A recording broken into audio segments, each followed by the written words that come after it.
Salut les enfants, alors aujourd'hui je vais revenir sur une série que j'aime particulièrement, Creepshow. J'avais déjà offert à cette chaîne la saison 1 de Creepshow en critique, il y a un petit moment de ça.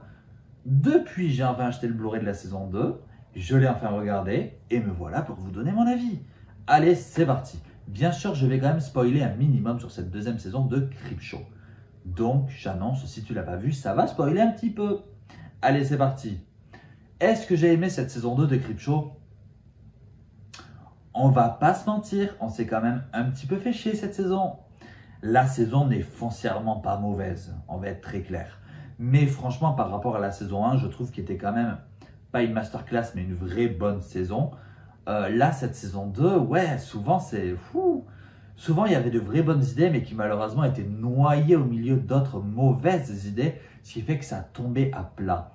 Pour moi, il y a vraiment des épisodes qui en sont le parfait exemple. Je vais prendre l'épisode de Tuyau Hurlant, qui aurait pu être un épisode absolument remarquable, voire limite le meilleur de la saison au vu du thème qu'il propose, à savoir un bailleur qui est absolument horrible, entre guillemets, avec ses locataires.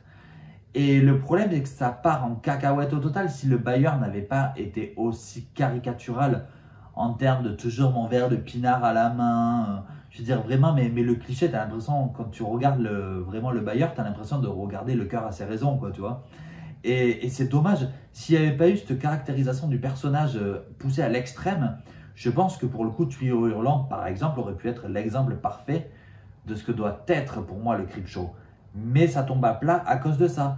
Va y avoir d'autres épisodes aussi qui vont tomber à plat, je trouve, et où malheureusement on aurait pu avoir de vraies choses. Ça va être aussi l'épisode à travers les murs, je crois que ça s'appelle comme ça, où il va y avoir cette histoire-là qui va se passer en Antarctique, avec cette bête qui peut passer à travers les murs, entre guillemets.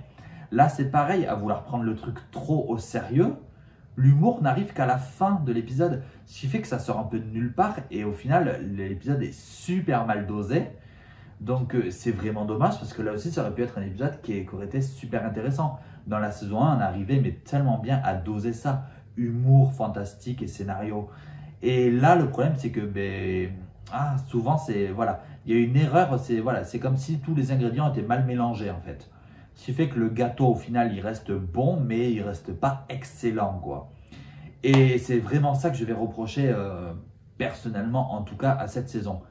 Ça va débuter par cet épisode avec le petit gamin là et ses figurines entre guillemets qui peuvent provoquer des choses dans le monde réel. Et du coup, il va se venger de son beau-père qui est un infâme connard. Et du coup, on s'attend à quelque chose de grandiose à la fin, à un espèce de massacre pas possible. Et non, bah ça fait pchit quoi. Tu te dis ah ouais tout ça pour ça quoi en fait. Mais vraiment. L'épisode aussi inspiré de Evil Dead, il y a un épisode qui reprend le nécromancien qui est donc de Evil Dead, hein, littéralement ça reprend le livre des ombres de la saga Evil Dead. Cet épisode aussi aurait pu être totalement fou furieux je trouve, mais c'est pareil, on a trop cherché à copier le film, ce qui devait être un hommage au final se transforme en une espèce de caricature du film original, et du coup ça en devient plus un hommage mais une espèce de version AliExpress de Evil Dead. Et c'est dommage, là pour le coup. C'est plaisant à regarder, forcément, on retrouve tout l'aspect de Evil Dead. Mais au final, quelle déception. Malgré tout, cette saison va oser tenter des choses. Le dernier épisode de la saison ne sera pas découpé en 2 segments de 20 minutes, mais sera un seul et unique épisode de 40 minutes. Là aussi, ça va faire pchit. Je vous dis pourquoi, à mon sens. Tout simplement, on a quand même un mec qui va réussir à créer une machine qui ressemble un petit peu comme la machine à UV dans laquelle on s'allonge. Et là, en fait, quand tu mets des lunettes, tu vas être littéralement transporté dans un film et tu vas pouvoir interagir avec les personnages. Sauf que pendant tout le film, on te montre plus ou moins tous les films qui sont disponibles dans la bibliothèque. Mais pendant les 40 minutes de l'épisode, il ne va interagir que dans un seul et unique film.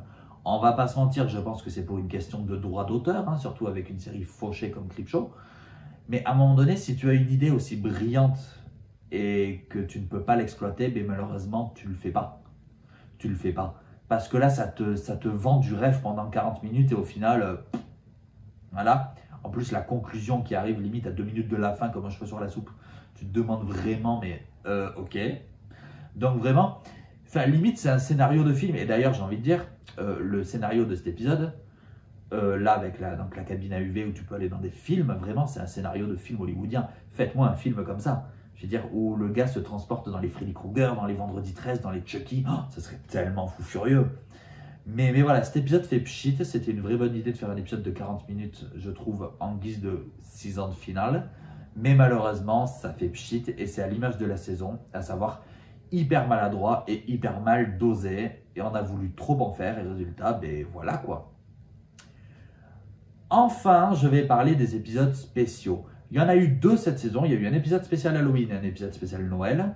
Le spécial Halloween, je ne l'ai pas vu puisqu'il n'est pas sur le Blu-ray ESC. Je ne sais pas pourquoi. Je leur ai posé la question plusieurs fois gentiment sur Twitter et ils ne m'ont jamais répondu. Alors voilà, je veux juste avoir une petite explication. Tout simplement, on n'a pas eu les droits, tout simplement. Je ne vais pas leur gueuler dessus, donc j'aimerais bien juste savoir. L'épisode de Noël, en tout cas, il y est. Ça s'appelle Les Griffes du Père Noël. Et alors lui, mais... véritable bijou, une vraie masterclass. Les Griffes du Père Noël, là aussi on reprend le schéma du season final, à savoir c'est un épisode de 40 minutes et non pas 2 fois 20 minutes. Mais oh là là, mais il est génial. La première partie vraiment te laisse penser que tu vas t'ennuyer, mais non, c'est pour mieux emmener cette deuxième partie où il y a tout qui se passe. Le Père Noël méchant est absolument, mais il est tyrannique, il est exceptionnel. L'acteur qui le joue, mais mention à lui. L'histoire des mutants là, c'est génial. La baston contre le Père Noël à la fin, contre les Pères Noël. On sent quand même que cet épisode, il y a eu un vrai petit budget en plus comparé aux épisodes habituels et ça se ressent.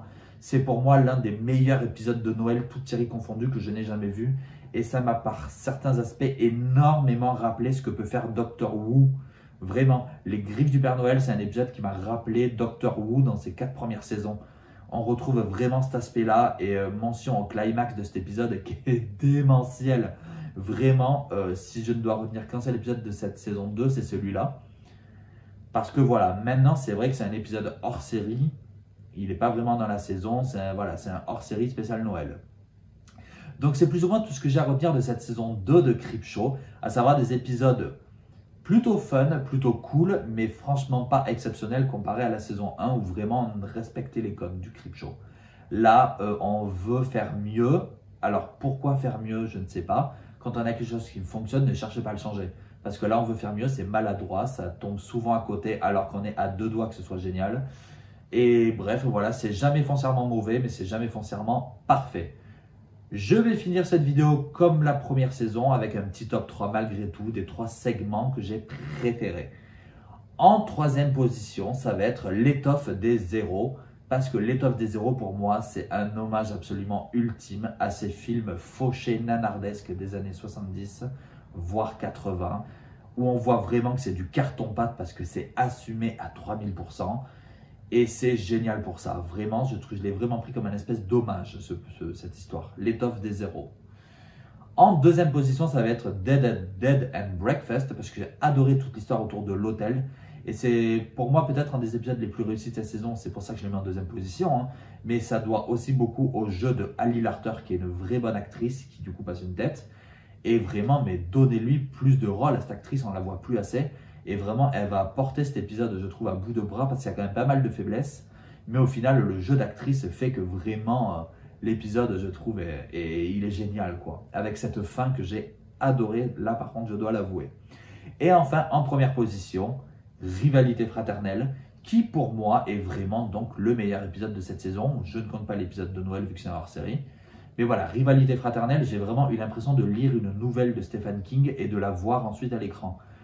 Il y a tout qui fonctionne. Il y a l'humour qui est bien dosé. Il y a le scénario qui est hyper malin. On a les dialogues qui sont superbement bien écrits. On a l'interprétation qui est particulièrement folle des acteurs. On a les effets spéciaux qui sont pratiques pour certains, ce qui fait que ça fait le taf. Pour d'autres, en effets spéciaux qui sont quand même relativement bien faits. Et ça traite d'un sujet assez classique et assez classique, hein, donc typiquement Creepshow, à savoir les vampires. Donc vraiment, Rivalité fraternelle, j'avoue que là, je me suis pris une petite claque et ça vaut les grands épisodes de la saison 1. Donc voilà. Saison 2 de Creepshow, pour moi, vous l'aurez compris, c'est une déception, mais ce n'est pas du tout une mauvaise saison. C'est juste un petit peu en dessous de la première. Je reviendrai vers vous pour la 3e saison prochainement, vu que je l'ai actuellement acheté en Blu-ray et que je m'apprête à la regarder incessamment sous peu. Voilà, j'espère que cette vidéo t'a plu. N'hésite pas à me dire ce que tu penses de la série, ce que tu penses de cette saison 2 si tu l'as vue. N'hésite pas à liker si tu as aimé, à t'abonner si ce n'est pas encore fait. Et enfin, n'hésite pas à critiquer, parce que critiquer c'est bien, mais en version originale c'est toujours mieux. Allez, salut!